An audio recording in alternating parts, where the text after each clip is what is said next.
Hey guys, ఈరోజు మన ఛానల్లో పీతల ఎగురు ఎలా తయారు చేసుకోవాలో తెలుసుకుందాము. దీనికోసం ముందుగా మనం మసాలా పేస్ట్ని తయారు చేసుకోవాలి. ఆ మసాలా పేస్ట్ కోసం మీరు 2 పెద్ద ఉల్లిపాయలు తీసుకోండి, 4-5 పచ్చిమిరపకాయలు, 6-7 చిన్నులపల్లి రెబ్బలు, ఒక చిన్న అల్లం ముక్క, 4 లవంగాలు, 1 ఇంచ్ దాల్చిన చెక్క. వీటినన్నిటిని మీరు మిక్సీలో మెత్తగా గ్రైండ్ చేసుకొని పేస్ట్ లాగా తయారు చేసుకోండి.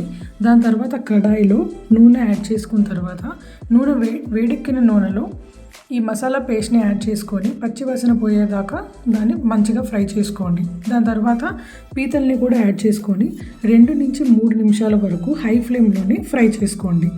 దాని తర్వాత దీంట్లో 1 స్పూన్ పసుపు, 2 స్పూన్లు కారపొడి, 1 స్పూన్ ధనియాల పొడి యాడ్ చేసుకొని ఒక 5-6 నిమిషాల వరకు మంచిగా హై ఫ్లేమ్లోనే వేపుకోండి.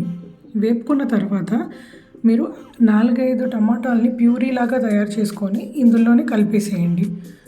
ఇంకోటి 50 గ్రాముల చింతపండుని కూడా రసం తీసి చింతపండు రసాన్ని కూడా ఇందులో కలిపేసుకోండి.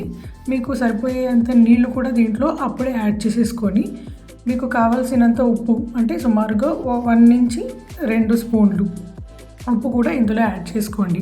తర్వాత దీన్ని ఇంకో 10 నుంచి 15 నిమిషాల వరకు మంచిగా మీడియం ఫ్లేమ్లో ఉడకనివ్వండి. తర్వాత ఫ్రై అయిన తర్వాత దీని లాస్ట్లో గార్నిషింగ్కి కరివేపాకు, కొత్తిమీరతో గార్నిష్ చేసుకోండి. చాలా వేడిగా స్పైసీగా చాలా యమ్మీగా ఈ పీతల ఎగురు రెడీ అయిపోతుంది.